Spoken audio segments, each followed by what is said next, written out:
नमस्कार दोस्तों, VK knowledge electrical में आपका स्वागत है। कंपटीशन एग्ज़ाम्स के प्रीवियस पेपर लेकर हम एक बार फिर उपस्थित हैं। दिल्ली मेट्रो रेल कॉरपोरेशन का मेंटेनर इलेक्ट्रीशियन का पेपर है। ये 17 अप्रैल 2018 का पेपर है जो फर्स्ट शिफ्ट में हुआ था। इससे पहले 2017 के भी हमने पेपर अपलोड किए हैं। 2017 के कुछ और पेपर है वो भी अपलोड करेंगे। सभी प्रश्नों को आप लास्ट तक ज़रूर देखें, दोस्तों के साथ इसे शेयर भी करें। चलिए शुरू करेंगे प्रश्नों से। प्रश्न संख्या 1 है कि घूर्णन की एक निश्चित गति पर एक अल्टरनेटर यंत्र द्वारा उत्पन्न ईएमएफ की फ्रीक्वेंसी की संख्या पर निर्भर करती है। यानी फ्रीक्वेंसी किस पर निर्भर करती है? अल्टरनेटर की। तो फ्रेंड्स, हम जानते हैं कि फ्रीक्वेंसी दो कारकों पर निर्भर करती है, वो है अल्टरनेटर के पोल और उसकी घूर्णन गति। अब अपन को प्रश्न तो ये दे दिया कि घूर्णन गति तो एक निश्चित है और अगर गति को नियत रखते जाएं तो फिर फ्रीक्वेंसी किसके द्वारा परिवर्तित होगी? तो वो फिर पोल की संख्या के द्वारा परिवर्तित होगी। तो इस प्रश्न का उत्तर हो जाएगा ए की पोल्स की संख्या, क्योंकि फ्रीक्वेंसी बराबर पोल इंटू घूर्णन गति बटे 120 होता है। यानी कि पोल की संख्या को अगर हम देखें तो उसके साथ फ्रीक्वेंसी समानुपाती हो गई। अगर पोल की संख्या बढ़ाएंगे तो फ्रीक्वेंसी बढ़ जाती है और पोल की संख्या कम होगी तो फ्रीक्वेंसी कम हो जाती है, और यदि हम गति को नियत रखें। अगला प्रश्न है कि सेरामिक केशिका पाइप पर हाइड्रोकार्बन की वाष्प जमाकर बनाए जाने वाले प्रतिरोधक में से निम्नलिखित में से कौन सा है? प्रतिरोधक 4 प्रकार के होते हैं। आपको मैं इन चारों ऑप्शन का ही बता देता हूँ। तो सबसे पहले जो इन्होंने ऑप्शन दिया है वो है वायर बाउंड प्रतिरोधक। तो आपको बता दें कि वायर बाउंड जो प्रतिरोधक होता है वो भी सेरामिक और बेकेलाइट, अब्रक, इनके ही उस पे आधार पे तैयार किया जाता है। यानी बेस जो होता है वो सेरामिक का वायर बाउंड में भी हो सकता है। लेकिन वायर बाउंड प्रतिरोधक जो होते हैं इनके लिए जो तार होती है, ये नाम से पता लग रहा है वायर बाउंड है, ये तार से बंधे हुए होते हैं। तो इनमें या तो नाइक्रोम का तार होगा अथवा यूरेका का वायर होगा। यानी किसी हाइड्रोकार्बन वाष्प से जमाकर इसकी कोई परत तैयार नहीं की जाएगी। दूसरा ऑप्शन है कार्बन फिल्म प्रतिरोधक। तो ये इसका सही ऑप्शन है। कार्बन फिल्म प्रतिरोधक में यही होता है कि हम कार्बन का मिश्रण होता है उसको हाइड्रोकार्बन वाष्प से जमाकर एक प्रतिरोधक उसका तैयार कर लेते हैं। नेक्स्ट जो इन्होंने ऑप्शन दिया है वो है पेलेट या स्लग प्रकार के प्रतिरोधक। तो ये पेलेट या स्लग तो कोई प्रकार है नहीं। तीसरा प्रकार होता है कार्बन कंपोजिशन प्रतिरोधक। 4 प्रकार के प्रतिरोधक होते हैं, तो ए और बी तो इसका ऑप्शन सही है। तीसरा कार्बन कंपोजिशन होता है, तो उसमें क्या कार्बन के साथ ग्रेफाइट मिश्रित रूप में होती है। और नेक्स्ट जो होता है वो धात्विक फिल्म प्रतिरोधक, ये हो ही गया। तो 4 प्रकार के प्रतिरोधक होते हैं, इसका बी उत्तर होगा। अगला प्रश्न है कि स्थिर अवस्था में एक प्रेरण मोटर में प्रतिशत स्लिप का मान कितना होता है? देखिए, जब मोटर रुकी हुई है यानी उसकी अवस्था स्थिर है तो रोटर गति का मान 0 होगा।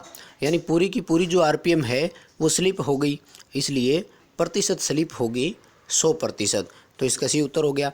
अगर यही प्रश्न अपन से प्रतिशत स्लिप में ना पूछा जाता और सीधे अंकीय रूप में पूछा जाता तो फिर आंशिक स्लिप जो होती है वो इकाई हो जाती।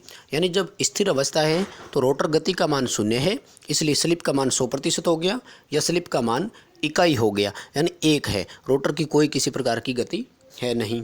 अगला प्रश्न है कि सोल्डरिंग का मुख्य उद्देश्य क्या है? यानी टांका क्यों लगाया जाता है किसी जॉइंट पर? तो सीधी सी बात है, जोड़ को मजबूती प्रदान करने के लिए सोल्डरिंग की जाती है।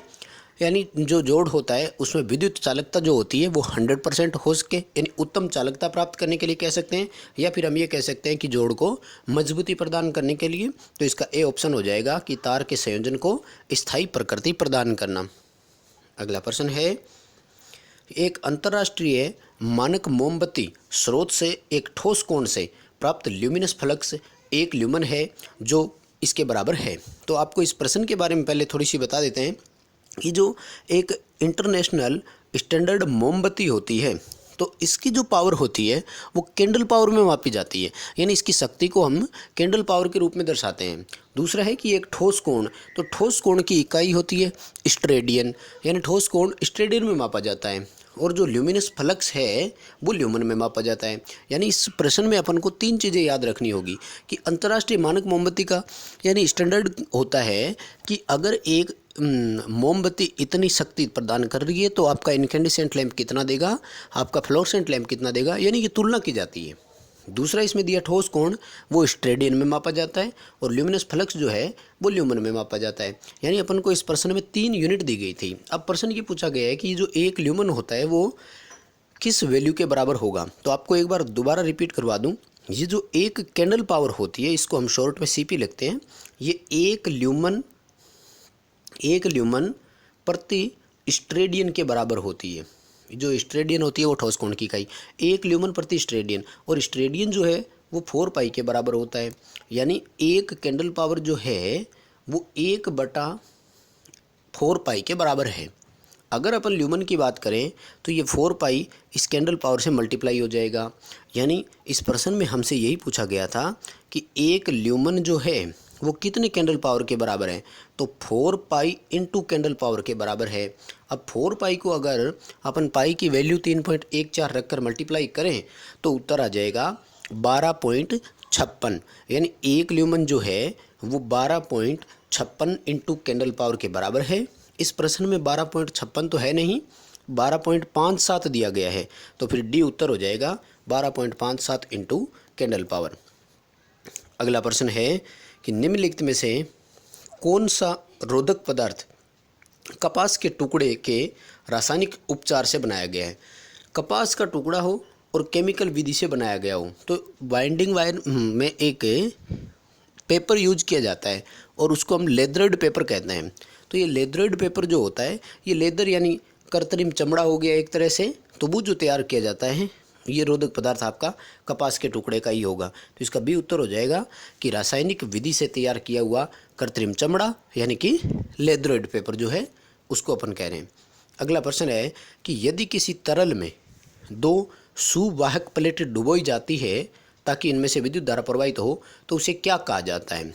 जो सुवाहक प्लेटें होती है, तरल का मतलब अपन यहाँ पर इलेक्ट्रोलाइट ले सकते हैं या कोई लिक्विड कह सकते हैं। सुवाहक प्लेटें यानी 2 चालक प्लेटें डुबोई धारा प्रवाहित करने के लिए, तो ये होते हैं एक सेल के जो इलेक्ट्रोलाइट में 2 प्लेटें, एनोड और कैथोड जो होती है वो वाली, और एनोड कैथोड जो होते हैं ये सेल में इलेक्ट्रोड कहलाते हैं। यानी तरल आपका सेल का इलेक्ट्रोलाइट हो गया और उसमें 2 चालक प्लेटें यानी एनोड और कैथोड के लिए जो प्लेटें तैयार की जाती है तो वो अपना इलेक्ट्रोड के नाम से जानी जाती है। बे उत्तर हो गया इस प्रश्न का। अगला प्रश्न है कि परिवर्तक में एसी को डीसी में के द्वारा रूपांतरित किया जा सकता है। परिवर्तक का मतलब है कन्वर्टर, यानी एसी से डीसी में बदलने की जो विधि कन्वर्टर की है वो कौन सी विधि इसमें दी गई है। तो इस प्रश्न में आपको 4 ऑप्शन दिए गए, metal rectifier, motor generator set, electrolytic rectifier और हॉट कैथोड रेक्टिफायर। तो रेक्टिफायर और एमजी सेट, तो रेक्टिफायर शब्द आ गया, ये एसी को डीसी में कन्वर्ट करता है, और एमजी सेट इसका काम भी एसी को डीसी में कन्वर्ट करना है। यानी इस प्रश्न में दी गई सारी विधियां सही थी, इसलिए इस प्रश्न को बोर्ड ने कैंसिल कर दिया और सभी स्टूडेंट को काट दिया इस प्रश्न को सभी स्टूडेंट के लिए।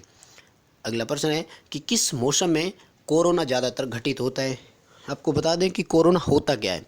कोरोना है कि जो चालक तार होती है ओवरहेड लाइन की, उस चालक तार पर वोल्टेज के कारण एक स्ट्रेस लगता है यानी प्रतिबल लगता है, जिससे उसके चारों ओर की एयर ब्रेकडाउन हो जाती है।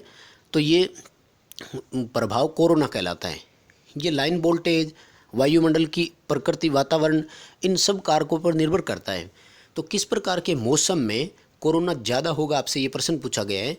तो ये जो ऑप्शन दिए गए थे इसका उत्तर होगा डी कि उमस वाला मौसम। यानी ऑप्शन को अगर देखा जाए तो हमें स्पष्ट पता लग रहा है, यानी उस समय मॉइस्चर जो होगी, नमी आने के ज़्यादा चांसेस रहते हैं, तो इसलिए इसका उत्तर ये हो जाएगा डी।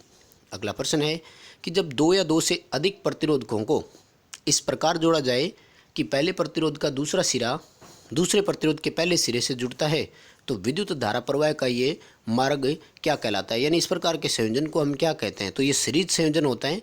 यानी एक के बाद दूसरा, दूसरे के बाद तीसरा प्रतिरोधक जब जोड़ा जाता है तो इस प्रश्न का बी उत्तर हो जाएगा सीरीज सर्किट। अगर समांतर संयोजन की अपन बात करते हैं इसी प्रश्न में, तो समांतर संयोजन में ये होता कि प्रतिरोधकों के सभी एक जैसे टर्मिनल एक साथ और दूसरे टर्मिनल सब एक साथ, यानी प्रथम सिरे सभी एक साथ और द्वितीय सिरे सभी एक साथ जुड़ते तो वो फिर समांतर संयोजन हो जाता।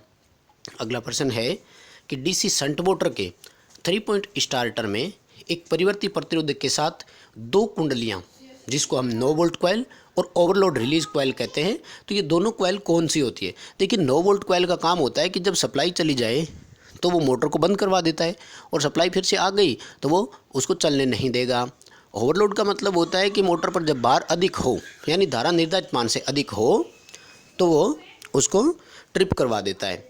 तो ये दोनों सुरक्षात्मक उपकरण की श्रेणी में आएंगे। इसका उत्तर हो जाएगा बी, यानी प्रोटेक्शन डिवाइस है, एक तरह से सुरक्षा प्रदान करती है। एक नो वोल्ट से सुरक्षा देती है, एक ओवरलोड से यानी अति भार से सुरक्षा प्रदान करती है। अगला प्रश्न है कि वह डायोड जिसमें ब्रेकडाउन वोल्टेज को सामान्य डायोड की तुलना में कम रखा जाता है, उसे क्या कहा जाता है? सामान्य डायोड की तुलना में इसका ब्रेकडाउन कम, वैसे तो जेनर डायोड इसने ऑप्शन दिया है, तो जेनर डायोड वोल्टेज रेगुलेटर के रूप में काम में लिया जाता है, और इसकी वोल्टेज जो होती है ब्रेकडाउन वो पूर्व निर्धारित होती है, यानी ये धारा का जो प्रवाह किस सर्किट में करवाएगा तो वो एक पूर्व निर्धारित मान पर करवाता है, इसलिए अपन इसका जेनर वोल्टेज रेगुलेटर के रूप में उपयोग में लेते हैं। और ये सदैव रिवर्स बायस में जोड़ा जाता है, लेकिन अगर इसको फॉरवर्ड बायस में भी जोड़ा जाए तो ये एसी को डीसी में कन्वर्ट कर देता है, यानी पीएन जंक्शन डायोड की तरह काम करता है। और इस समय इसकी ब्रेकडाउन वोल्टेज जो होती है वो 0.6 वोल्ट होती है। अब तुलनात्मक रूप से ये सिलिकॉन के डायोड से कम है, इसलिए इसको जेनर डायोड किया गया है, हालांकि जर्मेनियम डायोड से ये वोल्टेज अधिक भी है। अगला प्रश्न है कि क्लास सी एम्पलीफायर की कार्य क्षमता निम्न में से कितनी होती है? सी क्लास के एम्पलीफायर की एफिशिएंसी पूछी गई है। तो आपको सबसे पहले तो बता दें कि क्लास के आधार पर एम्पलीफायर 4 प्रकार के होते हैं: class A, class B, class A B और क्लास सी। यानी 4 प्रकार के जो एम्पलीफायर है वो होते हैं ए, बी, ए बी एंड सी।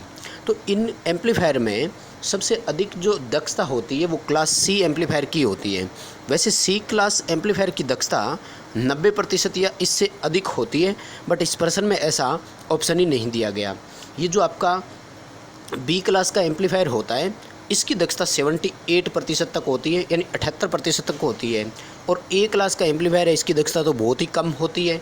और ए बी का जो है इसकी दक्षता भी अच्छी होती है, यानी सबसे बेटर क्लास का जो एम्पलीफायर है आपका वो सी क्लास का होगा। अब इस प्रश्न में ऑप्शन नहीं दिया गया था, इसलिए इस प्रश्न का उत्तर ए कर रहे हैं कि 70 से 75%। हालांकि सी एम्पलीफायर की दक्षता बहुत अधिक होती है, 90% तक होती है। ये जो 70 से 75% है ये क्लास बी एम्पलीफायर की एफिशिएंसी होती है, क्योंकि सी क्लास एम्पलीफायर जो होता है इसमें जो ऑपरेशन होता है वो हाफ साइकिल से भी कम पर हो जाता है, यानी साइन वेव का जो प्रथम हाफ साइकिल होता है उससे भी कम पर हो जाता है। यानी इसका ऑपरेटिव एंगल जो है वो 180 डिग्री से भी कम होता है, और ये सामान्यतः 80 डिग्री से 120 डिग्री के बीच होता है। अब इससे होता क्या है कि हमें बेनिफिट तो मिल जाता है आउटपुट के लिए, लेकिन आउटपुट में जो बेनिफिट मिल जाता है उससे क्या कि ऑडियो डिस्टेंशन जो है वो बढ़ जाता है, यानी डिस्टोर्शन इसमें अधिक हो जाता है। इसलिए अपन इसका उपयोग केवल रेडियो फ्रिक्वेंसी प्रकार के एम्पलीफायर और ऑसिलेटर में ही कर सकते हैं। फिर खैर अगला प्रश्न है कि करंट और वोल्टेज के बीच का जो फेज का अंतर होता है उसे हम क्या कहते हैं? तो प्रश्न यही होता है, करंट और वोल्टेज के बीच में जो फेज अंतर होता है उसको हम फेज अंतर ही कहते हैं। और ये डिग्री में होगा कि 5 डिग्री 10 डिग्री, और इसकी जो वैल्यू कैलकुलेट करेंगे उसको हम पावर फैक्टर कहते हैं। यानी करंट और वोल्टेज के बीच जो कोण की कोसाइन बनती है वो पावर फैक्टर कहलाती है, यानी जो फेज का अंतर होता है वो तो फेज अंतर कहलाता है। और फेज अंतर का मान अगर अपन ज्ञात कर लेते हैं तो भी वो पावर फैक्टर कहलाता है। फेज अंतर अधिक होगा तो पावर फैक्टर उतना ही कम होता है। अगला प्रश्न है कि लेड एसिड बैटरी के अति भारण और अति निर्वहन के परिणाम स्वरूप क्या होगा?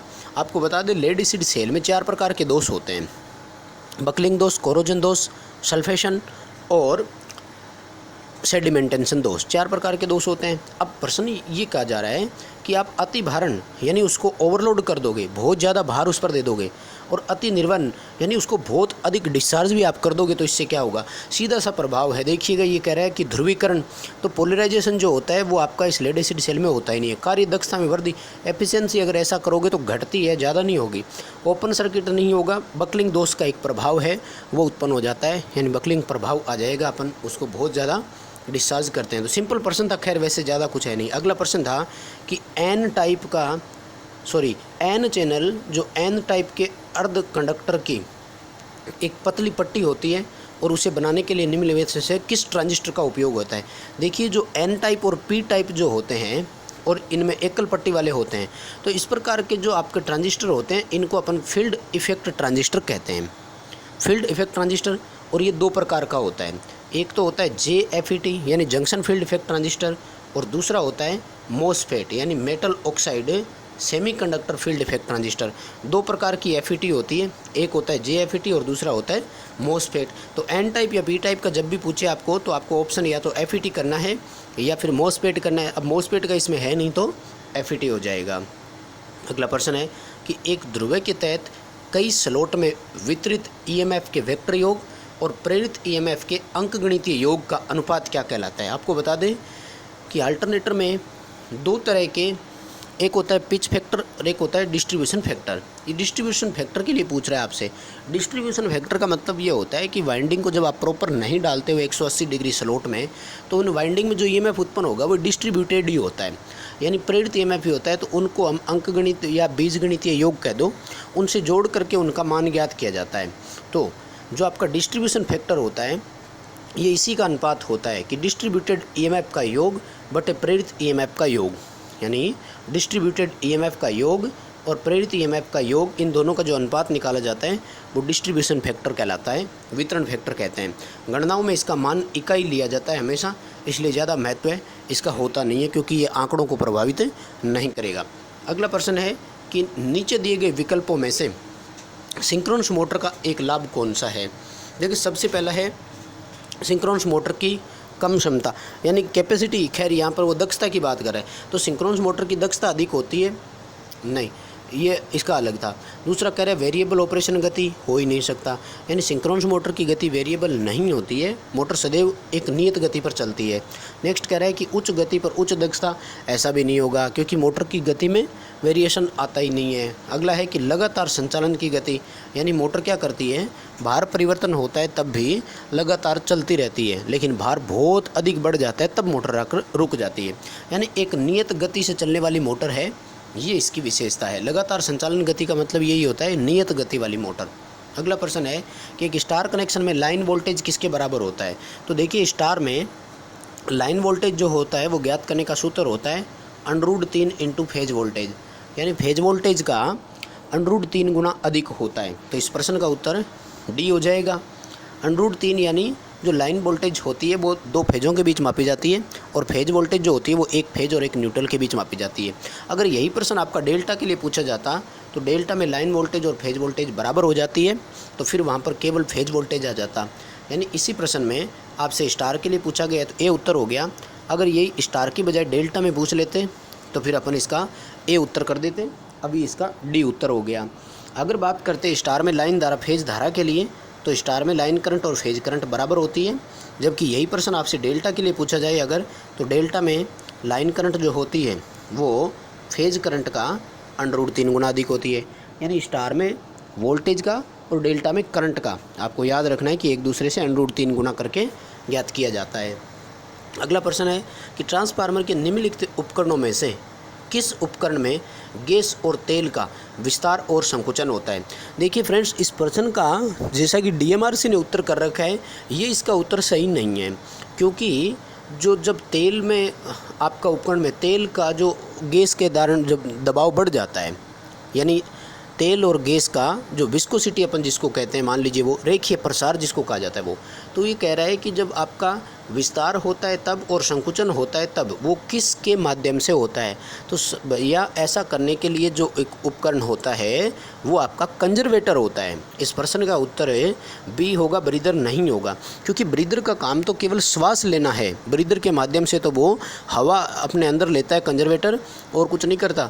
जो हवा आती है वो आपकी शुष्क होनी चाहिए, उसमें नमी नहीं होनी चाहिए, और वो नमी सोखने के लिए हम ब्रीदर में एक रसायन भरते हैं, उसका नाम सिलिका जेल है। यानी ब्रीदर जो है वो ब्रीदिंग के लिए, श्वसन क्रिया करवाने के लिए होता है।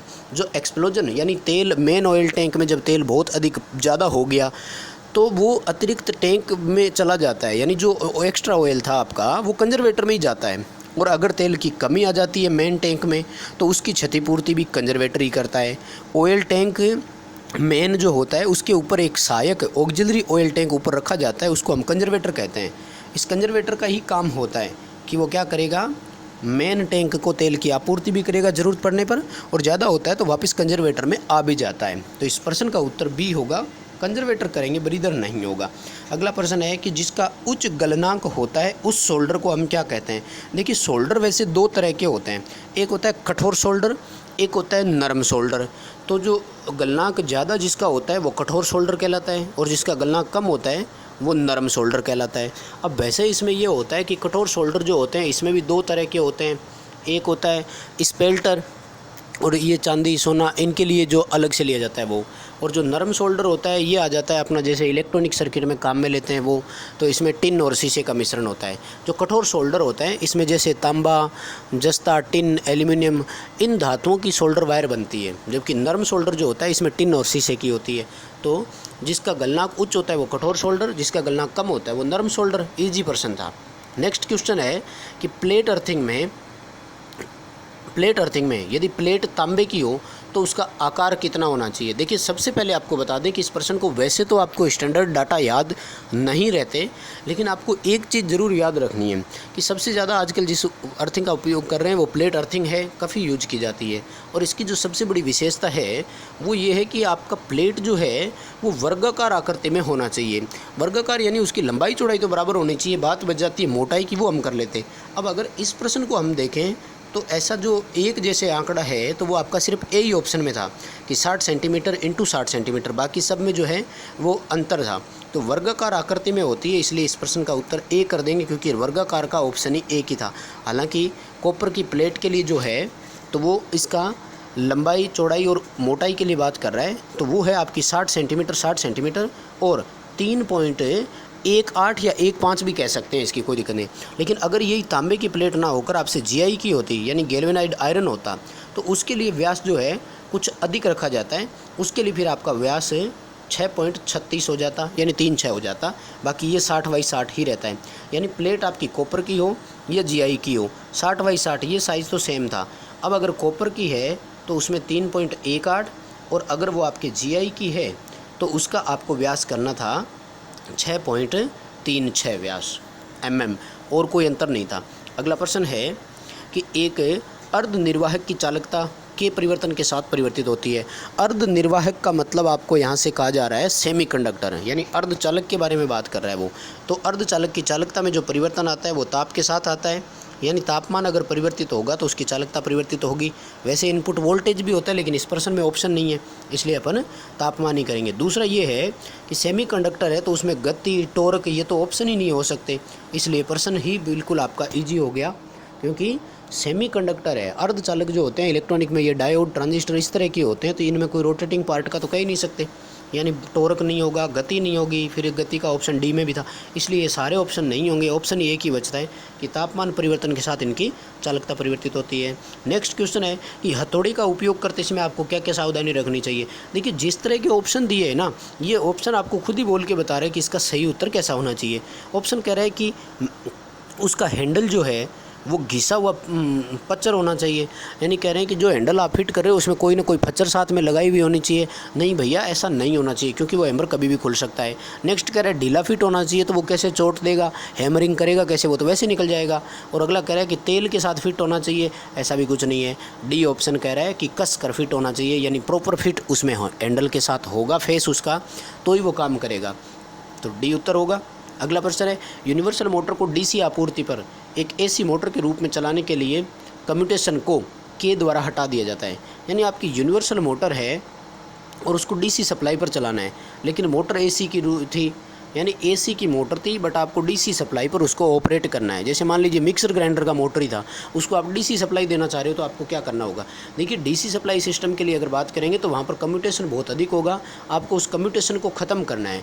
कम्यूटेशन होता है स्पार्किंग कम करने के लिए हम एक तो इंटरपोल लगाते हैं, बट ऐसा इसमें ऑप्शन नहीं दिया, तो इंटरपोल का तो होगा नहीं। दूसरा ये होता है कि उच्च प्रतिरोध वाले तार का उपयोग करके अपन लगा सकते हैं, तो इस प्रश्न का उत्तर डी हो जाएगा कि जो आर्मेचर की चालक है, कुंडलियां हैं वो, और कम्यूटेटर जो होता है उनके बीच में कोई प्रतिरोधी वायर डालकर अपन ऐसा कर सकते हैं। वैसे मतलब कम्यूटेशन स्पार्किंग को ही कहते हैं, स्पार्किंग ख़त्म करने के लिए अपन इंटरपोल भी लगाते हैं और अपन प्रतिरोधी तार भी उनके बीच में लगा देते हैं, तो डी उत्तर होगा।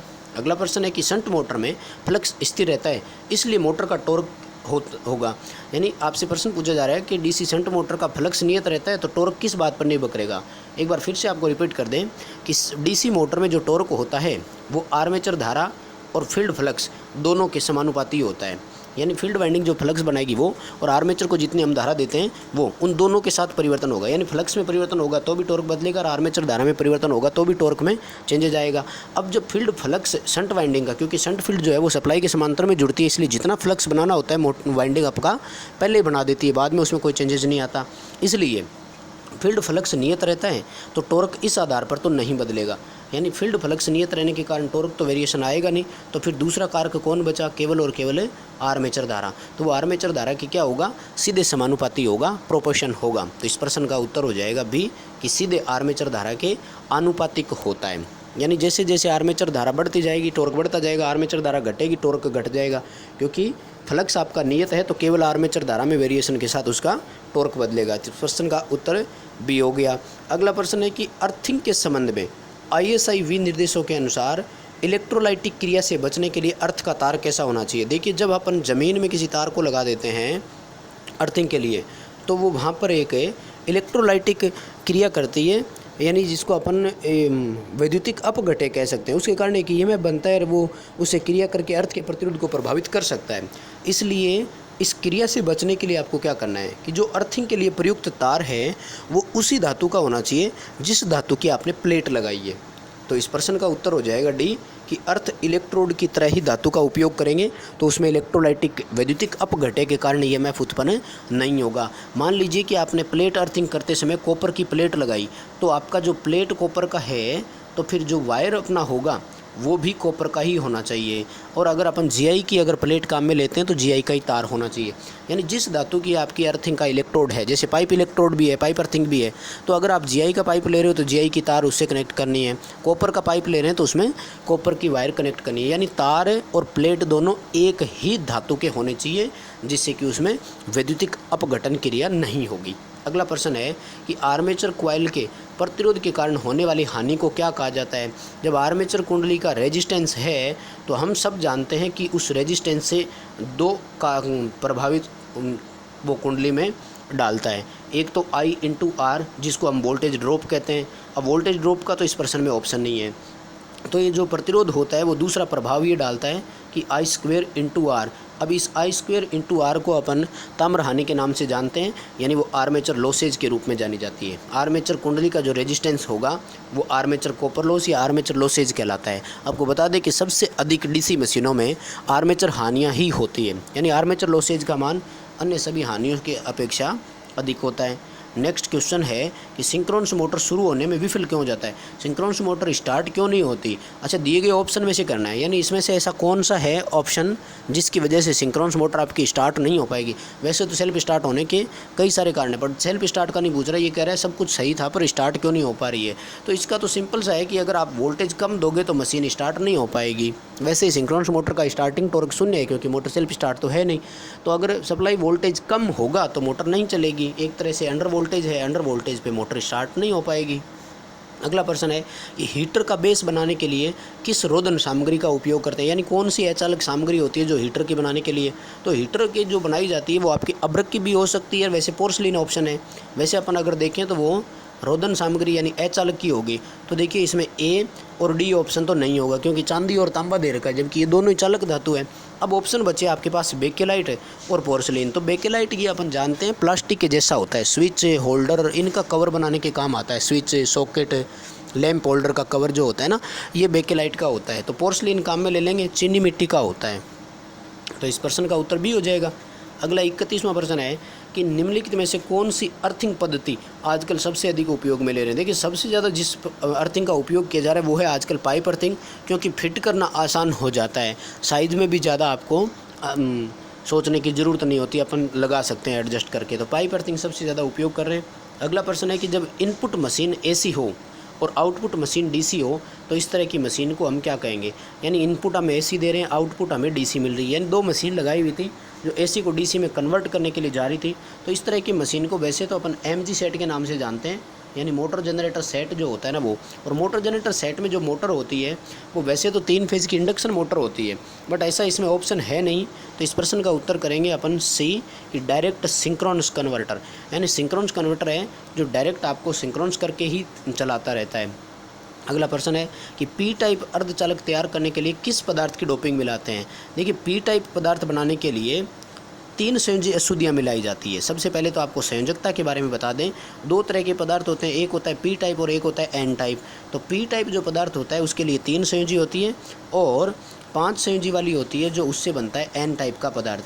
तो अगर आपसे संयोजकता के बारे में पूछ लिया जाता तो पी टाइप का उत्तर हो जाता 3 संयोजी और एन टाइप का उत्तर हो जाता 5 संयोजी। लेकिन इस प्रश्न में तो आपसे ये पूछा गया है कि किस पदार्थ को डोपिंग की तरह इस्तेमाल करते हैं। तो जो 3 संयोजी धातुएँ होती है वो होती है आपकी इंडियम, गैलियम और बोरोन। यानी इंडियम और गैलियम जो होती है वो दोनों ही पी टाइप की अशुद्धियाँ ही होती है। अब इस प्रश्न में आपको इंडियम और गैलियम दोनों ऑप्शन दे दिए थे, इसलिए इस प्रश्न को डीएमआरसी ने हटा दिया था और सभी स्टूडेंट के लिए काट दिया था, क्योंकि प्रश्न में डिस्प्यूट पैदा हो गया था। यानी इंडियम और गैलियम जो दोनों है ना, ये दोनों ही 3 संयोजी धातु है और दोनों का ही हमें पी टाइप पदार्थ बनाने के लिए उपयोग करते हैं, इसलिए इस प्रश्न को उन्होंने छोड़ दिया था। अगला प्रश्न है कि बल्बों की एक सीरीज लैंप सेट में फ्लैशर का काम क्या है। देखिए, फ्लैशर जो होता है ये एक तरह से बायोमेट्रिक स्ट्रिप वाला स्विच होता है। मान लीजिए कि थर्मल स्विच की तरह काम करेगा। फ्लैशर का काम है कि वो सर्किट को मेक और ब्रेक कराता रहता है। सीरीज लैंप सेट में अपन लगाते हैं, एक रनिंग लाइट इफेक्ट की तरह होता है। तो इसका खुद का काम है कि बिना रोशनी के सर्किट को मेक और ब्रेक करना, यानी ये खुद कोई फ्लैश ना दे, खुद कोई किसी प्रकार की रोशनी उत्पन्न ना करे और सर्किट को वो मेक और ब्रेक करवाता रहे, क्योंकि रनिंग लाइट इफेक्ट में मोस्टली इसका उपयोग करते हैं। नेक्स्ट क्वेश्चन है कि यांत्रिक हानि में शामिल है, यानी कौन कौन से लॉसेज ऐसे हैं जो मैकेनिकल लॉस की श्रेणी में आते हैं। तो यांत्रिक हानियाँ 2 प्रकार की होती है, घर्षण हानियाँ और वायु हानियाँ, यानी कि फ्रिक्शन एंड विंडेज लॉस के नाम से जो आती है वो आता है। तो इसमें आएगा कि ब्रूस में जो घर्षण हो रहा है वो यांत्रिक हानि में शामिल होगा, इसके अलावा कोई किसी प्रकार का घर्षण इसमें शामिल नहीं होता। फ्रिक्शन एंड विंडेज लॉस जो होते हैं गति के कारण जिनमें आपका लॉसेज होता है वो यांत्रिक हानियों की श्रेणी में आता है। अगला प्रश्न है कि निम्नलिखित वाइंडिंग में से एक में सभी कॉइल एक सीरीज पर और प्रगतिशील लहर के रूप में जुड़े रहते हैं और इसमें पोल की संख्या के बावजूद आर्मेचर धारा के लिए सिर्फ 2 रास्ते होते हैं। देखिए, एक तो ये कह रहा है कि वाइंडिंग एक सीरीज में जुड़ती है, तो सीरीज वाइंडिंग हम वेव वाइंडिंग को ही कहते हैं। बात यहीं पर ख़त्म हो गई थी। एक श्रृंखला में सारी कुंडलियां जुड़ती है तो वो आपकी वेव वाइंडिंग होगी, क्योंकि वेव वाइंडिंग को सीरीज वाइंडिंग और लेप वाइंडिंग को हम समांतर वाइंडिंग में कहते हैं। दूसरा इस प्रश्न में ऑप्शन दिया गया कि चाहे पोल की संख्या कितनी भी हो, धारा के लिए सिर्फ 2 रास्ते होते हैं। देखिए, ये प्रश्न तो हम सब ने पढ़ रखा होगा। धारा के लिए 2 रास्ते होते हैं तो वो वाइंडिंग कौन सी होती है? वेव वाइंडिंग होती है। इस प्रश्न का भी उत्तर हो जाएगा। अगला प्रश्न है कि विद्युत वाइंडिंग में निम्नलिखित में से किस इंसुलेटिंग सामग्री का उपयोग करते हैं। वाइंडिंग में ऐसी कौन सी सामग्री है जिनका अपन उपयोग करते हैं? देखिए, वाइंडिंग में अपन यूज करते हैं उसमें सबसे पहले तो आता है अचालक पेपर, और अचालक पेपर जो होते हैं वो भी 2-3 तरह के अपन काम में लेते हैं। वो कौन कौन से हैं? प्रेसफान पेपर, लेदरोइड पेपर, मिलीनेक्स पेपर और एम्पायर पेपर। तो इस प्रश्न का उत्तर हो जाएगा डी, यानी पेपर के रूप में हम प्रेसफान पेपर का उपयोग करते हैं। हम मिलीनेक्स पेपर का उपयोग करते हैं जो सफ़ेद कलर का होता है, अलग अलग तरह के होते हैं। लेदरोइड पेपर का उपयोग करते हैं जो हरे रंग का होता है। ओके, और दूसरा जो अपन इसमें काम में लेते हैं वो आता है अचालक टेप। उसके बाद में अपन जो अलग बात करें तो कॉटन टेप का भी अपन उपयोग करते हैं। तो इस प्रश्न में उत्तर हो जाएगा डी कि अपन प्रेसफान का उपयोग करते हैं। नेक्स्ट क्वेश्चन है कि सिंक्रोनस मोटर में मोटर की एसी पावर का मान ज्ञात करने के लिए कौन सा सूत्र लगाएंगे। देखिए, सिंक्रोनस मोटर का, अब सिंक्रोनस मोटर 2 प्रकार की होती है। एक तो होती है सिंगल फेज सिंक्रोनस मोटर, जैसे hysteresis motor, reluctance motor, stepper motor, और एक होती है 3 फेज की सिंक्रोनस मोटर। तो सिंगल फेज में तो हो जाता P बराबर VI cos फाई, ऐसा ऑप्शन इन्होंने दिया नहीं, तो हम सिंक्रोनस मोटर का मानेंगे कि ये 3 फेज के लिए प्रश्न पूछा गया था, इसलिए 3 फेज में हो जाएगा फिर √3 VI cos phi. Single phase में ओनली VI cos फाई और 3 फेज में √3 × VI cos फाई। तो इस प्रश्न का डी उत्तर हो जाएगा। नेक्स्ट क्वेश्चन है कि यूपीएस में कम शक्ति के यूपीएस की लिमिट कितनी होती है।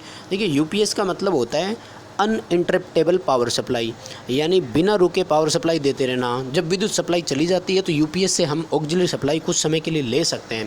तो ये कह रहा है कि यूपीएस को जब पावर के आधार पर आपने बांट दिया तो पावर के आधार पर ये 3 प्रकार का होता है, low power UPS, medium power UPS और हाई पावर यूपीएस। जो लो पावर के यूपीएस होते हैं वो 30 kVA तक के होते हैं। इस प्रश्न का उत्तर डी हो जाएगा। अगला प्रश्न है कि एक पूर्ण कुंडली वाइंडिंग यानी होल कोल वाइंडिंग जिसमें कुंडली समूहों की संख्या प्रति फेज स्टेटर कुंडली की संख्या के बराबर होती है और वह संख्या से उससे विभाजित हो जाती है जो फेज की कुल संख्या को दर्शाती है। यानी कुल फेज की जो संख्या होती है उसका उसमें पूरा पूरा भाग हमेशा चला जाता है। तो इस प्रकार की वाइंडिंग को अपन होल कोयल वाइंडिंग कहते हैं। अगर पूरा पूरा भाग नहीं जाएगा तो इस तरह की वाइंडिंग को अपन हाफ कोयल वाइंडिंग कहते हैं। यानी समूह के अनुसार वाइंडिंग दो प्रकार की होती है, होल कोयल और हाफ कोयल वाइंडिंग। अगला प्रश्न है कि सिंक्रोनस मोटर की प्रमुख प्रेरक पद्धति में मोटर का रोटर कैसा होगा। यानी प्रश्न ये पूछा जा रहा है कि सिंक्रोनस मोटर को स्टार्ट करने के लिए जो प्रेरक पद्धति का मतलब है इंडक्शन विधि, प्रेरणक कह रहा है यहाँ पर ये, यानी इंडक्शन विधि से जब सिंक्रोनस मोटर को स्टार्ट किया जाता है तो सिंक्रोनस मोटर का रोटर कैसे जुड़ा रहता है। तो इंडक्शन मोटर से उसका रोटर यांत्रिक रूप से जोड़ा जाता है। सिंक्रोनस मोटर को स्टार्ट करने की दो विधियाँ होती है, एक होती है यांत्रिक विधि, एक होती है सेल्फ स्टार्ट विधि। सेल्फ स्टार्ट बनाने के लिए तो डैम्पर वाइंडिंग करते हैं और यांत्रिक विधि से स्टार्ट करने के लिए या तो कोई डीसी मोटर जोड़ते हैं अथवा एसी की कोई इंडक्शन मोटर से जोड़ते हैं, जैसे पोनी मोटर का उपयोग कर सकते हैं। तो इसमें क्या होगा, रोटर को यांत्रिक रूप से कनेक्ट कर देते हैं और जब आपका इंडक्शन मोटर गति करेगा तो फिर सिंक्रोनस मोटर का रोटर भी गति करने लग जाता है। और इंडक्शन मोटर की जो गति होती है वो सिंक्रोनस मोटर से ज़्यादा रखी जाती है, यानी उसमें पोल कम होंगे, सिंक्रोनस मोटर में पोल ज़्यादा होंगे।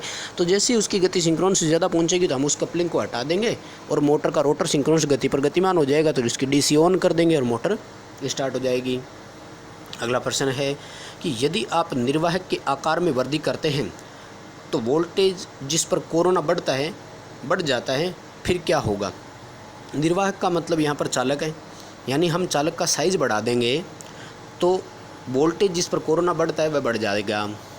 यानी कोरोना प्रभाव जो लाइन में उत्पन्न होता है, आपको बता दें, ये लाइन के प्रतिबल के कारण होता है। लाइन के एक वोल्टेज का प्रतिबल आता है, उससे कोरोना प्रभाव उत्पन्न होता है। कोरोना होता क्या है कि उसके चारों ओर की वायु ब्रेक डाउन हो जाती है। अब कोरोना जिस वोल्टेज पर हो रहा था, अगर हम चालक का साइज़ बढ़ा देंगे तो जिस वोल्टेज पर वो हो रहा था कोरोना, अब उस पर नहीं होगा, वो और ज़्यादा हो जाएगा। तो यहाँ तक तो सही था। अब ये क्या प्रश्न पूछना चाह रहे हैं अपन से कि ऐसा अगर आप करोगे तो वो वोल्टेज बढ़ जाएगी तो कोरोना प्रभाव पर क्या पड़ेगा। तो फिर कोरोना प्रभाव आपका कुछ कम हो जाएगा, क्योंकि कोरोना क्या होता है कि चालक के सतह के चारों ओर जो चालक पर आरोपित वोल्टेज के कारण उसकी चारों ओर की जो एयर होती है वो ब्रेक डाउन हो जाती है और प्रभावित जो त्रिज्या होती है चालक की वो बढ़ जाती है। अब हमने चालक को वास्तविक त्रिज्या ही बढ़ा दी, एक तरह से मोटा कर दिया, तो फिर कोरोना आपका स्वाभाविक रूप से घटना है यानी कम हो जाएगा। अगला प्रश्न है कि अधिकतम मांग सूचक एक मीटर है जो रिकॉर्ड करता है, इसको मैक्सिमम डिमांड मीटर भी कहते हैं। मैक्सिमम डिमांड मीटर, तो नाम से ही पता लग रहा है अधिकतम मांग सूचक, यानी ये क्या करता है, डिमांड और समय यानी कि मांग और समय के बीच में एक ग्राफ तैयार करता है। ये आपका दैनिक हो सकता है, मासिक हो सकता है, साप्ताहिक हो सकता है। यानी ये देखा जाता है कि कितने समय में आपको कितने विद्युत की आवश्यकता थी। डिमांड मीटर कहते हैं इसको। मांग और समय के बीच में एक ग्राफ तैयार करता है। तो ये हमें ये बताता है कि आपको विद्युत की कितनी आवश्यकता है, कितनी डिमांड की गई है। तो ये हमें उपभोक्ता की अधिकतम मांग को संकेत करता है कि किसी समय विशेष में आपको कितनी विद्युत की आवश्यकता थी। अगला प्रश्न है कि यदि अल्टरनेटर यंत्र एक उच्च घूर्णन गति वाला है और 3 फेज स्टार आपूर्ति से जुड़ा है तो उसमें कितने स्लिप रिंग होंगे। फ्रेंड्स आपको बता देते हैं, दोबारा सुन लीजिएगा। अगर किसी भी जनरेटर में आपका आर्मेचर यानी चालक घूमने वाला है, यानी चालक अगर चालक आपका गतिमान है तो आपको उससे विद्युत वाहकबल लेने के लिए स्लिप रिंग अथवा कम्यूटेटर की आवश्यकता होगी। अगर आपको डीसी सप्लाई की आवश्यकता है तो कम्यूटेटर लगाना होगा, एसी की आवश्यकता है तो स्लिप रिंग लगाएंगे।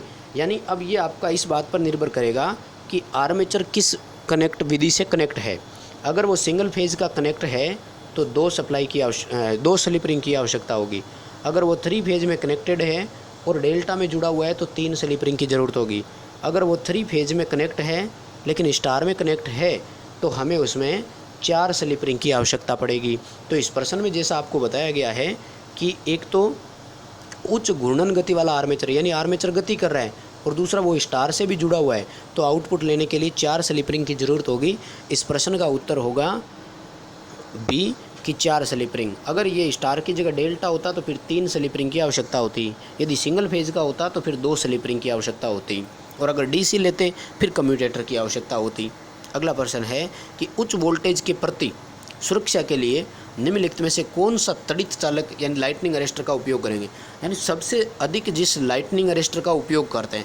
अब वैसे तो इस प्रश्न में दिए गए सारे ऑप्शन सही थे, क्योंकि सबसे अधिक हम जिस तड़ित चालक का उपयोग करते हैं वो है हॉर्न गैप तड़ित चालक। लेकिन ये रोड गैप लाइटनिंग अरेस्टर जो है ये अपन काम में नहीं लेते। यानी हॉर्न गैप को तो अपन काम में लेते हैं, लेकिन अब हॉर्न गैप का भी ऑप्शन है। और इन्होंने किया है थायराइड लाइटनिंग अरेस्टर, यानी थायराइड तड़ित चालक जो होते हैं तो उसमें क्या इंसुलेशन के रूप में थायराइड भरी जाती है, तो वो काम करती है बाद में चालक के रूप में लाइन को, या जो सर्ज प्रभाव उत्पन्न होता है आकाशीय विद्युत से उसको ग्राउंड करने के लिए। अगला प्रश्न है कि वो वाइंडिंग जिसमें प्रत्येक स्लॉट में केवल एक ही साइड आती है तो उसको सिंगल लेयर कहते हैं।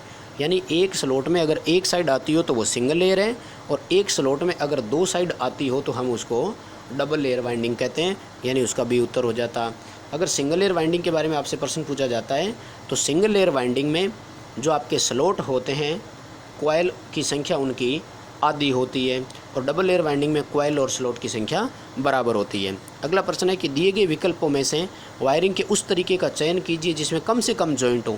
सबसे कम जॉइंट जिस वायरिंग में है वो आपकी है लूपिंग विधि। इस प्रश्न का डी उत्तर हो जाएगा। पाशन विधि उसको लिखा है इन्होंने।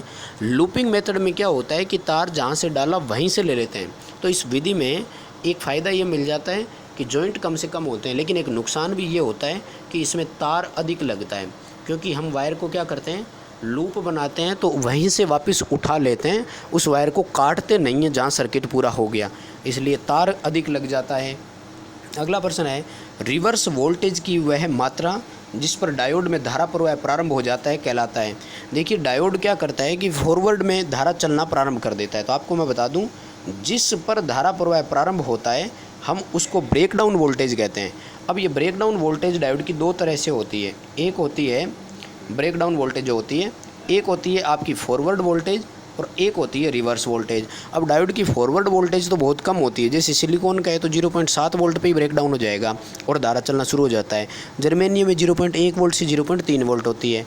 ठीक इसी प्रकार से जब डायोड को रिवर्स वाइस में भी आप अगर वोल्टेज बढ़ाते जाओगे ना तो उनकी गतिज ऊर्जा इलेक्ट्रॉनों की इतनी बढ़ जाती है कि वो फाइनली ब्रेकडाउन उस जंक्शन को भी कर देगा और धारा चलनी शुरू हो जाती है।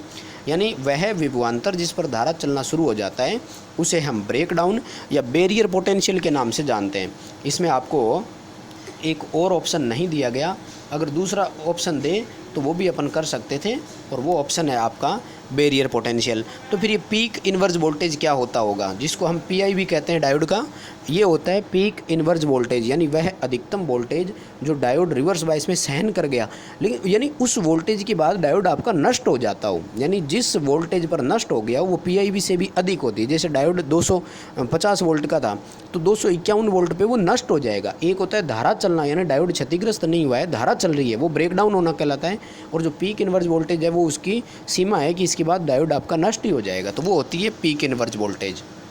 अगला प्रश्न है निम्नलिखित में से एसी या डीसी वोल्टेज, समय अवधि, फेज अंतर और फ्रीक्वेंसी को मापने के लिए किसका उपयोग करते हैं। देखिए इतनी सारी चीज़ें आपको मापनी है तो इसके लिए तो हम ऑसिलोस्कोप का ही उपयोग करेंगे, जिसको अपन शॉर्ट में ऑसिलो कह रहे हैं, पूरा नाम होता है CRO कैथोड रे ऑसिलोस्कोप। इसका अपन सबसे ज़्यादा उपयोग करते हैं क्योंकि इससे अपन frequency, ripple voltage, ripple frequency, सभी वेव फॉर्म्स सब कुछ इससे मापा जाना संभव है, तो इसका उत्तर CRO होगा। अगला प्रश्न है कि निम्नलिखित में से किस वाइंडिंग में कॉइल ओवरलैप करते हैं और कुंडली रखने के बाद आर्मेचर पीछे की दिशा में जाता है। देखिए पीछे की दिशा में जाता है तो वो रिट्रोग्रेसिव वाइंडिंग कहलाती है। वैसे तो आपको बता दें वाइंडिंग एक होती है प्रोग्रेसिव, एक होती है रिट्रोग्रेसिव, लेकिन एक दूसरे को ओवरलैप कर रहे हैं तो नाम से ही पता लग गया ना, लेप वाइंडिंग होगी। अब इस प्रश्न में लेप वाइंडिंग का ऑप्शन ही एक ही है तो अपन यही करेंगे। हालांकि कंप्लीट होता तो अपन ये करते रिट्रोग्रेसिव लेप वाइंडिंग, रिट्रोग्रेसिव लेप वाइंडिंग। वैसे इसमें एक ऑप्शन है लेप वाइंडिंग का, इसलिए एक ही हो जाएगा कि लेप वाइंडिंग होती है बस जिसमें एक दूसरे को ओवरलेप कर रहे हैं। अगला प्रश्न है कि निम्न में से कौन सा मोटर एसी और डीसी दोनों पर काम करता है। तो आगे इसमें क्या लिखा हुआ है आपको पढ़ने की ज़रूरत ही नहीं है। एसी और डीसी दोनों सप्लाई पर जो मोटर चल सकती हो हम उसको यूनिवर्सल मोटर कहते हैं। इस प्रश्न का उत्तर बी हो जाएगा। हालांकि इसने आगे भी बताया है कि मोटे तांबे की तार की फील्ड कुंडली होती है, कम्यूटेटर और ब्रश को वो स्रोत आपूर्ति से जोड़ के भी रखता है। सीधी सी बात है, एसी डीसी दोनों पर काम करने वाली मोटर को हमें यूनिवर्सल मोटर कहते हैं। अगला प्रश्न है कि ब्रश आर्मेचर फील्ड वाइंडिंग के प्रतिरोध के कारण होने वाले नुकसान को हम क्या कहेंगे। देखिए, ब्रश आर्मेचर और फील्ड वाइंडिंग इन सब का जो रेजिस्टेंस होगा तो मैंने बता दिया वो कॉपर लॉस होता है, क्योंकि इन सब के द्वारा उत्पन्न हानि का मान जो होता है वो I² इंटू आर, और I² इंटू आर जो होता है वो कॉपर लॉस ज्ञात करने का सूत्र होता है। यानी brush copper loss, armature copper loss और फील्ड कॉपर लॉस के नाम से हम इनको जानते हैं। अगला प्रश्न है कि निम्नलिखित भागों में से कौन सा भाग पोल कोर को यांत्रिक आधार प्रदान करता है। यानी पोल की कोर को सपोर्ट प्रदान करना और चुंबकीय धारा के लिए मार्ग पूरा करना भी काम, तो ये तो बॉडी का काम होता है, जिसको हम बॉडी, फ्रेम या योक कह सकते हैं, क्योंकि बॉडी का काम उसी पे तो फील्ड पोल लगाए जाते हैं। डीसी मशीन में जनरेटर हो या मोटर, उसमें फील्ड पोल स्थिर रहते हैं और आर्मेचर घूमता है, तो फील्ड पोल बॉडी पर ही लगाए जाते हैं। यानी बॉडी एक तो फील्ड पोलों को सपोर्ट प्रदान करती है और दूसरा वो चुंबकीय बल रेखाओं का मार्ग पूरा करने का भी काम करती है।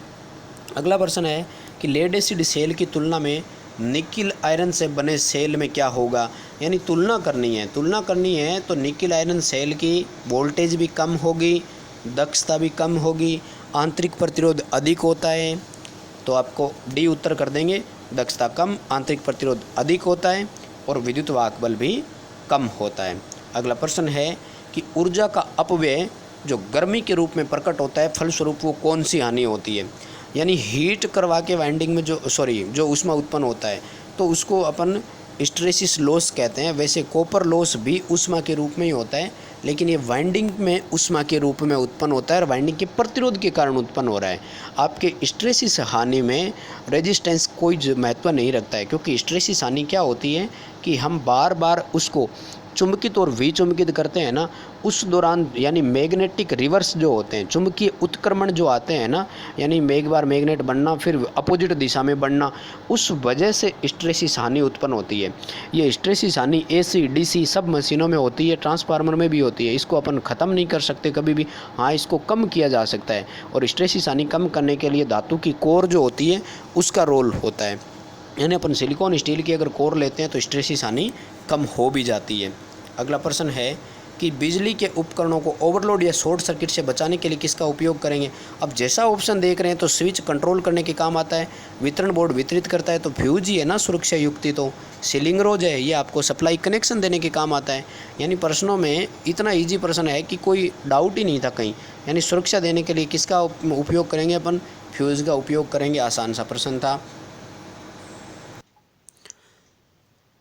अगला प्रश्न है कि निम्नलिखित में से कौन सी एक अच्छी रोधन सामग्री की जरूरत है। यानी आपसे प्रश्न ये पूछा गया है कि इसमें से कौन सी एक अच्छी इंसुलेटिंग सामग्री के लिए ज़रूरत है। यानी जो अच्छा इंसुलेटर है उसके लिए निम्न में से कौन सी चीज़ होना आवश्यक है, ये प्रश्न पूछा गया है ना। तो सबसे पहला ये है कि उसका प्रतिरोध उच्च होना चाहिए, तापमान सहन सीमा अधिकतम होनी चाहिए, ताप के साथ प्रतिरोध उसका घटना नहीं चाहिए मान लीजिए, और डाइलेक्ट्रिक स्ट्रेंथ है वो इसकी अधिक होनी चाहिए। तो यानी इस प्रश्न का उत्तर हो जाएगा कि उसमें जो यांत्रिक स्ट्रेंथ है वो अधिक होनी चाहिए, अच्छी होनी चाहिए, क्योंकि कम विशिष्ट प्रतिरोध दिया गया है ये नहीं होना चाहिए। शून्य डाइलेक्ट्रिक स्ट्रेंथ भी नहीं, क्योंकि अचालक है तो उसमें डाइलेक्ट्रिक स्ट्रेंथ तो अधिक होनी चाहिए और विशिष्ट प्रतिरोध भी उसका अधिक होना चाहिए। तापमान की वृद्धि के साथ प्रतिरोध में बदलाव, तो ये भी उसके अचालक गुण में बदलाव ये भी नहीं होना चाहिए। यानी उसका जो अचालक गुण है वो भी नियत रहे, तो ऑप्शन हो जाएगा कि उसमें अच्छी यांत्रिक शक्ति होनी चाहिए। नेक्स्ट क्वेश्चन है कि एक ड्रम जो एक भंडारण टैंक के रूप में उपयोग किया जाता है और ट्रांसफार्मर के शीर्ष पर स्थित होता है। यानी ट्रांसफार्मर के टॉप पर स्थित होता है और ड्रम के जैसा होता है और स्टोरेज टैंक के रूप में होता है। तो जो मेन ऑयल टैंक होता है उसके ऊपर एक छोटा टैंक लगता है, उसको हम ऑक्सिलरी ऑयल टैंक कहते हैं। सहायक टैंक होता है और वो टैंक के रूप में कंजर्वेटर होता है। इस प्रश्न का उत्तर सी हो जाएगा। ये oil tank auxiliary oil tank होता है जो मेन ऑयल टैंक को सहायता करता है या तेल की कमी होने पर क्षतिपूर्ति करता है। तेल के प्रसार और संकुचन के दौरान भी ये काम करता है। अगला प्रश्न है कि एक पीएन प्रकार के पदार्थ में जब 3 संयोजित तत्व में एक अशुद्धि मिलाई जाती है तो एक घाटे का इलेक्ट्रॉन उत्पन्न होता है। इस घाटे वाले इलेक्ट्रॉन को क्या कहते हैं, यानी इलेक्ट्रॉनों की कमी को हम क्या कहते हैं। देखिए फ्रेंड्स, आपको बता दें सबसे पहले कि जो पीएन पदार्थ होते हैं ये पी और एन प्रकार के दो पदार्थों से मिलकर बनता है। तो इनमें जो अशुद्धियाँ मिलाई जाती है इस प्रक्रिया को हम डोपिंग कहते हैं, यानी अर्धचालकों में अशुद्धि मिलाने की क्रिया डोपिंग कहलाती है। डोपिंग करने के लिए अपने पास दो तरीके होते हैं। एक तो ये होता है कि हम 3 संयोजकता वाला मिलाएं और एक ये होता है कि हम 5 संयोजकता का मिलाएं। जब 3 संयोजी पदार्थ मिलाते हैं तो एक होल उत्पन्न हो जाता है, यानी इलेक्ट्रॉनों की कमी रह जाती है और उस कमी को हम होल कहते हैं। तो इस प्रश्न का ए उत्तर हो जाएगा। और जब 5 संयोजकता पदार्थ मिलाते हैं तो एक इलेक्ट्रॉन की अधिकता हो जाती है, उसको हम मुक्त इलेक्ट्रॉन के नाम से जानते हैं। यानी घाटे का इलेक्ट्रॉन अगर हो, इलेक्ट्रॉनों की कमी हो, तो उसको तो होल कहा जाता है, छेद या छिद्र या कोटर कहते हैं। और अगर इलेक्ट्रॉन की अधिकता होती तो फिर उसको अपन मुक्त इलेक्ट्रॉन कहते हैं, उसमें डी उत्तर हो जाता, वो मुक्त इलेक्ट्रॉन के नाम से जाना जाता है। अगला प्रश्न है कि किसी वस्तु से प्रति सेकंड उत्सर्जित प्रकाश की कुल मात्रा किस में मापी जाती है। देखिए, उत्सर्जित प्रकाश की कुल मात्रा को प्रदीप्ति फ्लक्स कहा जाता है और प्रदीप्ति फ्लक्स को ल्यूमन में मापा जाता है। तो इसकी इकाई ल्यूमेंस हो गई, यानी उत्सर्जित प्रकाश की जो मात्रा है उसको हम प्रदीप्ति फ्लक्स कहते हैं और प्रदीप्ति फ्लक्स को ल्यूमन में मापा जाता है। तो इस प्रश्न का ए उत्तर होगा। अगला क्वेश्चन है कि डीसी शंट जनरेटर को कहा जाता है। वैसे आपको बता दें कि शंट जनरेटर जो होता है ये शंट मोटर की तरह ही, जैसे शंट मोटर की गति नियत रहती है वैसे शंट जनरेटर में उत्पन्न वोल्टेज नियत रहती है, यानी ये स्थिर वोल्टेज जनरेटर है। इसमें उत्पन्न वोल्टेज का मान स्थिर रहता है। क्यों रहता है? क्योंकि प्रेरित विद्युत वाहकबल का मान फ्लक्स पर निर्भर करता है और शंट जनरेटर में फील्ड फ्लक्स का मान नियत रहेगा, क्योंकि शंट फील्ड को मिलने वाली धारा जो है वो प्रारंभ में सीमित हो जाती है, जितनी होती है पूरी करंट पहले मिल जाती है। जब फ्लक्स का मान स्थिर रहता है तो प्रेरित विद्युत वाहकबल का मान भी नियत ही रहेगा, इसलिए नियत वोल्टेज जनरेटर है। वैसे शंट जनरेटर को हम एक्साइटर के रूप में सबसे अधिक काम में लेते हैं, यानी अगर पेपर में पूछ लिया जाए कि एक्साइटर क्या होता है तो वो अपना शंट जनरेटर होता है। बहुत इंपॉर्टेंट क्वेश्चन है, शंट जनरेटर एक्साइटर के रूप में सबसे अधिक काम में लिया जाता है। अगला प्रश्न है कि निम्नलिखित में से किस प्रकार की बैटरी को इमरजेंसी लाइट में उपयोग किया जाता है। देखिए, सबसे अधिक उपयोग होने वाला जो सेल या बैटरी है वो लेड एसिड सेल ही है। इमरजेंसी लाइट कह दो या स्टोरेज के रूप में कह दो, यानी किसी पावर जनरेटिंग स्टेशन जो है वहाँ पर अगर स्टोरेज डीसी के रूप में भी हम कोई काम में लेते हैं तो वो भी लेड एसिड सेल ही है, क्योंकि सबसे अधिक उपयोग होने वाला सेल जो है ये लेड एसिड सेल ही है। और जब ये फुल चार्ज होता है तो ये 2.5 से लेकर 2.6 वोल्ट तक वोल्टेज भी देता है। प्रति सेल वोल्टेज होती है 2.6 से 2.5 या 6 वोल्ट के आसपास। सबसे अधिक उपयोग होने वाला सेल है लेड एसिड सेल, सर्वाधिक इसी का उपयोग करते हैं। अगला प्रश्न है कि गतिशील कुंडली यंत्र और गतिशील लोहे यंत्र दोनों से संबंधित है। यानी गतिशील कुंडली का है मूविंग कॉइल और गतिशील लोहे यानी मूविंग आयरन। तो हम जानते हैं कि मापी यंत्र दो प्रकार का होता है, एमआई टाइप और एमसी टाइप। ये दोनों यंत्र किस प्रकार के उपकरण हैं? तो दोनों यंत्र विद्युत चुंबकीय उपकरण होते हैं, इलेक्ट्रोमैग्नेटिक यंत्र होते हैं। इस प्रश्न का डी उत्तर हो जाएगा। आपको दोबारा रिपीट करवा देते हैं। इलेक्ट्रोडायनेमिक जो होता है तो इसमें आपका डायनेमोमीटर मीटर आता है या डायनेमो मापी यंत्र आते हैं। और थर्मल टाइप के जो यंत्र होते हैं इसमें आता है एक तो थर्मोकपल यंत्र और एक आता है हॉट वायर यंत्र। इलेक्ट्रोस्टैटिक यंत्र जो होते हैं इसमें केवल और केवल वोल्ट मीटर आता है जो इलेक्ट्रोस्टैटिक सिद्धांत पर काम करता है। तो इस प्रश्न का उत्तर डी हो जाएगा। अगला प्रश्न है कि एक ट्रांजिस्टर के एमीटर धारा वोल्टेज वक्र के अनुसार एमीटर की धारा के साथ तेजी से बढ़ती है। यानी आप ट्रांजिस्टर के एमीटर की करंट और वोल्टेज के बीच अगर कोई एक ग्राफ खींचा जाता है तो उसमें जो एमीटर की धारा आई होती है। ट्रांजिस्टर में 3 सिरे होते हैं, एमीटर, कलेक्टर और बेस। अब प्रश्न ये पूछा जा रहा है कि एमीटर में से चलने वाली धारा का मान जो होगा ये किस बात पर, यानी आई का मान किस पर निर्भर करता है? तो ये एमीटर में वोल्टेज पर निर्भर करेगा। यानी एमीटर सिरे पर आरोपित वोल्टेज अगर बढ़ेगा तो उसमें धारा भी बढ़ेगी। वैसे भी ट्रांजिस्टर में धारा कलेक्टर से एमीटर की ओर ही प्रवाहित होती है। अगला प्रश्न है कि वो विभवांतर जो विसंवाहन के भंग का कारण होता है उसे क्या कहा जाता है? यानी वह वोल्टेज जो विसंवाहन यानी अचालक जिस पर ब्रेकडाउन हो जाता हो तो उसकी ब्रेकडाउन वोल्टेज कहलाती है। अचालकों में भी दो बातें आपको ध्यान रखनी है। एक होता है उसकी डाइलेक्ट्रिक स्ट्रेंथ। डाइलेक्ट्रिक स्ट्रेंथ का मतलब होता है अचालकता का वह अधिकतम सीमा जिस पर वो अचालक गुण बनाए रखता है, और ब्रेकडाउन वोल्टेज वो होती है जिस पर उसके अचालक का गुण नष्ट हो जाता है और उसमें से धारा प्रवाह प्रारंभ हो जाता है, या यूँ कहें कि शॉर्ट सर्किट हो जाता है। तो जिस वोल्टेज पर विसंवाहन भंग यानी इंसुलेशन के गुण खो देता है, वो तो कहलाता है ब्रेकडाउन वोल्टेज, यानी शॉर्ट सर्किट ही हो गया वहाँ पर। और जिस पर वो विसंवाहन के को भंग नहीं करे, विसंवाहन को बनाए रखे वह उच्चतम वोल्टेज, तो वो डाइलेक्ट्रिक स्ट्रेंथ कहलाती है। ब्रेकडाउन वोल्टेज जो है ये तो किलो वोल्ट या मेगा वोल्ट में होगी, जबकि डाइलेक्ट्रिक स्ट्रेंथ जो होती है वो किलो वोल्ट प्रति mm में होती है। यानी इन दोनों यूनिट की अलग अलग इकाइयाँ होती है। आपको दोबारा रिपीट करवा दें एक बार, यानी विसंवाहन भंग हो जाता है तो उसको तो हम ब्रेकडाउन होना कहते हैं, शॉर्ट सर्किट होना कहते हैं। ये किलो वोल्ट या मेगा वोल्ट में होगा। और जिस पर विसंवाहन बनाए रखे वह उच्चतम वोल्टेज, तो वो डाइलेक्ट्रिक स्ट्रेंथ होती है, और इसको हम किलो वोल्ट प्रति mm में यानी मिलीमीटर में मापते हैं। अगला प्रश्न है कि निम्नलिखित में से किस मरकरी लैंप में बायोनेट कैप के 2 मुख्य और एक सहायक इलेक्ट्रोड शामिल होते हैं। यानी मरकरी वाला लैंप है तो उसमें आपके 2 इलेक्ट्रोड तो होते हैं मेन, और एक सहायक इलेक्ट्रोड भी होता हो। बायोनेट कैप का 2 और एक ऑक्सिलरी इलेक्ट्रोड होते हो। देखिए फ्लोरेसेंट लैंप में तो 2 फिलामेंट ही होते हैं, यानी 2 इलेक्ट्रोड होते हैं और दोनों मेन ही होते हैं, इसमें सहायक इलेक्ट्रोड नहीं होता। तो जैसा कि नाम से ही पता लग रहा है, उन्होंने बायोनेट का भी दिया था, मर्क्यूरी बायोनेट टाइप लैंप होते हैं। तो इनमें आपके 2 तो मुख्य होते हैं, एक सहायक इलेक्ट्रोड होता है। सहायक इलेक्ट्रोड क्या होता है कि स्टार्टिंग के बाद काम नहीं करता, यानी उसका काम केवल स्टार्ट करवाना ही है। अगला प्रश्न है कि निम्नलिखित में से किस गति नियंत्रण की विधियों में आर्मेचर के साथ सीरीज में एक रियोस्टेट जोड़ा जाता है। देखिए आर्मेचर के साथ सीरीज में रियोस्टेट जोड़ते हैं, उस विधि का नाम आर्मेचर नियंत्रण विधि है। और जब फील्ड के साथ रियोस्टेट जोड़ते हैं तो उस विधि का नाम फील्ड नियंत्रण विधि है। यानी डीसी मशीन में अगर शंट मोटर की बात करें तो गति नियंत्रण की 2 विधियाँ होती है, एक होती है फील्ड नियंत्रण विधि, एक होती है आर्मेचर नियंत्रण विधि। फील्ड नियंत्रण में फील्ड के श्रेणीक्रम में रियोस्टेट होता है और आर्मेचर नियंत्रण में आर्मेचर के श्रेणीक्रम में रियोस्टेट होता है। आर्मेचर विधि में गति जो होती है वो सामान्य से कम गति प्राप्त होती है, यानी आपको मोटर में निर्धारित मान से अगर कम गति की आवश्यकता है तो इस विधि का हम उपयोग करेंगे। ये फील्ड नियंत्रण विधि की बात करें तो इसमें हमें उच्च गति या अधिक गति प्राप्त होती है, यानी आपको निर्धारित मान से अगर अधिक गति की आवश्यकता है तो हम फील्ड नियंत्रण विधि का उपयोग करेंगे, यानी फील्ड को कंट्रोल करेंगे और अपन गति को बढ़ा सकते हैं। वैसे फील्ड को घटाया जाएगा तो फ्लक्स घटने पर गति बढ़ जाती है, क्योंकि इंडक्शन मोटर की गति फील्ड फ्लक्स के व्युत्क्रमानुपाती होती है।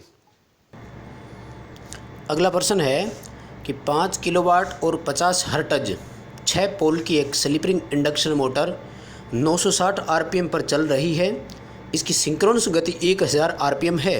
प्रतिशत स्लिप की गणना कीजिए। देखिए प्रतिशत स्लिप ज्ञात करने का आपको सूत्र याद होना चाहिए। प्रतिशत स्लिप ज्ञात करने के लिए सूत्र होता है सिंक्रोनस गति माइनस रोटर गति बटे सिंक्रोनस गति इंटू 100, यानी सिंक्रोनस गति में से रोटर गति को घटाकर सिंक्रोनस गति का भाग दे देंगे, उसको 100 से मल्टीप्लाई कर देंगे तो उत्तर आ जाएगा। अब इस प्रश्न में हमें सिंक्रोनस गति और रोटर गति डायरेक्ट रूप से दे रखी है, इसलिए प्रश्न थोड़ा सा और आसान हो गया।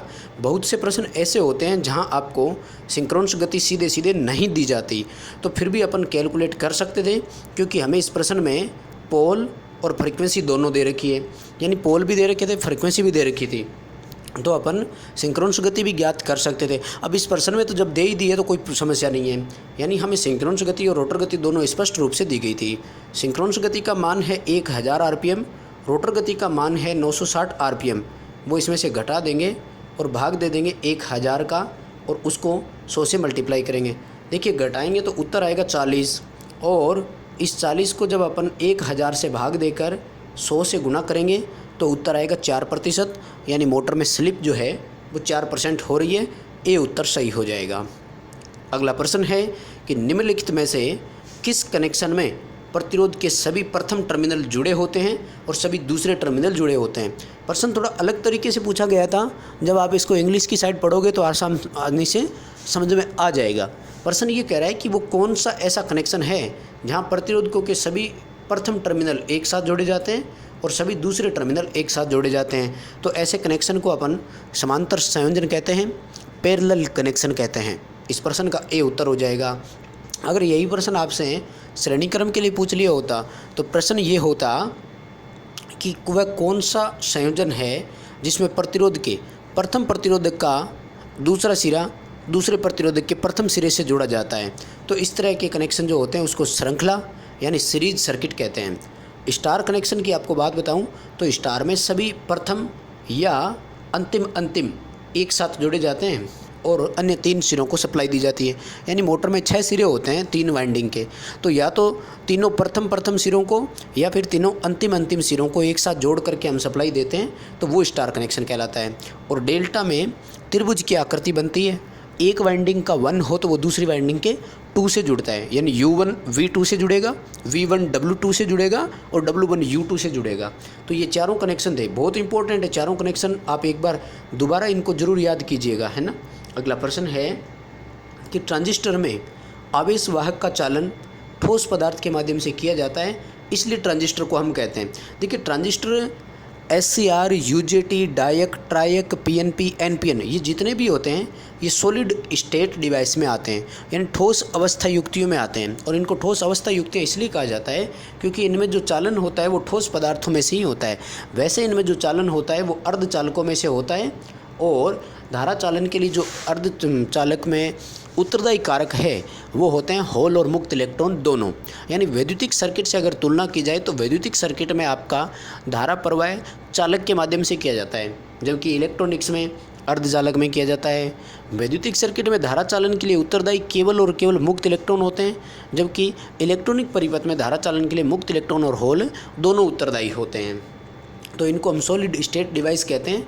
ये SCR, थायरिस्टर जितने भी आते हैं इन सब का एक ही नाम होता है, और ये पावर इलेक्ट्रॉनिक्स के सर्किट में आते हैं। यानी चैप्टर जो अपन पढ़ते हैं एक बेसिक इलेक्ट्रॉनिक्स होता है, उसमें डायोड आता है, और एक ट्रांजिस्टर है आपका, ये सॉलिड स्टेट डिवाइस में आते हैं। अगला प्रश्न है लेमिनेट कोर या आर्मेचर निम्नलिखित में से किस हानि को कम करता है। यानी अपन से प्रश्न ये पूछा जा रहा है कि आर्मेचर या कोर को हम लेमिनेट क्यों करते हैं। आपने देखा होगा फील्ड कोर भी लेमिनेटेड होती है, स्टेटर कोर भी लेमिनेट होती है, और आर्मेचर कोर भी लेमिनेटेड होती है। तो हम सब जानते हैं लेमिनेटेड करने का कारण भंवर द्वारा हानि को कम करना है, यानी एडी करंट हानि को कम करना है। इस प्रश्न का उत्तर हो जाएगा डी। अगर आपसे यही पूछ लिया जाता कि कोर या आर्मेचर की कोर जो होती है वो सिलिकॉन स्टील की क्यों बनाई जाती है, तब उत्तर दे देते अपन कि स्ट्रेसिस हानि को कम करना। यानी स्ट्रेसिस हानि कम करने के लिए वो सिलिकॉन स्टील की होती है, और एडी करंट हानि कम करने के लिए वो लेमिनेट होती है। लेमिनेट का मतलब होता है कि एक तो वो पतली पतली पत्तियों को से बनती है, दूसरा वार्निश आलेपित पत्तियाँ होती है जिससे कोर सेचुरेशन नहीं हो पाता। यानी कोर लेमिनेट करने का मतलब ये होता है कि वो कोर के सेपरेशन को रोकता है, कोर सेचुरेशन को रोकता है, इसलिए भंवर द्वारा हानि कम हो जाती है। अगला प्रश्न है कि जिस मोटर में घुमाव का एक हिस्सा श्रृंखला में जुड़ा होता है और दूसरा भाग आर्मेचर के अक्रॉस जुड़ा होता है उसे क्या कहेंगे। घुमाव का मतलब यहाँ पर वाइंडिंग से है। सर दोबारा सुन लीजिए कि जिस मोटर में, यानी वह कौन सी मोटर है जिसमें वाइंडिंग का एक हिस्सा सीरीज में और दूसरा समांतर में जुड़ता हो। तो आर्मेचर के श्रेणीक्रम में भी वाइंडिंग है और समांतर में भी है, यानी कि आपका कंपाउंड मोटर हो गया DC का, क्योंकि सीरीज मोटर में आर्मेचर के सीरीज में वाइंडिंग होती है, शंट मोटर में आर्मेचर के समांतर में होती है, जबकि कंपाउंड मोटर में श्रेणी और समांतर दोनों में होती है। इसलिए इस प्रश्न का उत्तर हो जाएगा C, कंपाउंड मोटर। अगला प्रश्न है कि स्लिप रिंग इंडक्शन मोटर में, यानी प्रश्न आपसे सिर्फ और सिर्फ स्लिप रिंग इंडक्शन मोटर दी है, अब आपको विशेषताएं पढ़नी है। देखो स्लिप रिंग इंडक्शन मोटर कैसे स्टार्ट होती है इस पर थोड़ी सी अगर चर्चा करें तो स्लिप रिंग इंडक्शन मोटर के स्टेटर को 3 फेज की सप्लाई देते हैं और रोटर को बाहरी प्रतिरोध के जरिए शॉर्ट करते हैं, यानी रोटर में अतिरिक्त रेजिस्टेंस डालते हैं। आपको बता दें यहाँ पर याद रखना है कि स्लिप रिंग इंडक्शन मोटर यानी इंडक्शन मोटर का जो टॉर्क होता है वो रोटर रेजिस्टेंस पर भी निर्भर करता है और प्रतिरोध के वो समानुपाती होता है स्टार्टिंग टॉर्क। अगर रोटर का रेजिस्टेंस उच्च होगा तो टॉर्क भी अच्छा होगा। तो इन ऑप्शन में से आपको तुलना करनी थी कि स्लिप रिंग मोटर के लिए कौन सा ऑप्शन सही है। तो सबसे पहला कह रहा है कि उच्च कॉपर लॉस होता है, यानी ताम्र हानि अधिक होती है।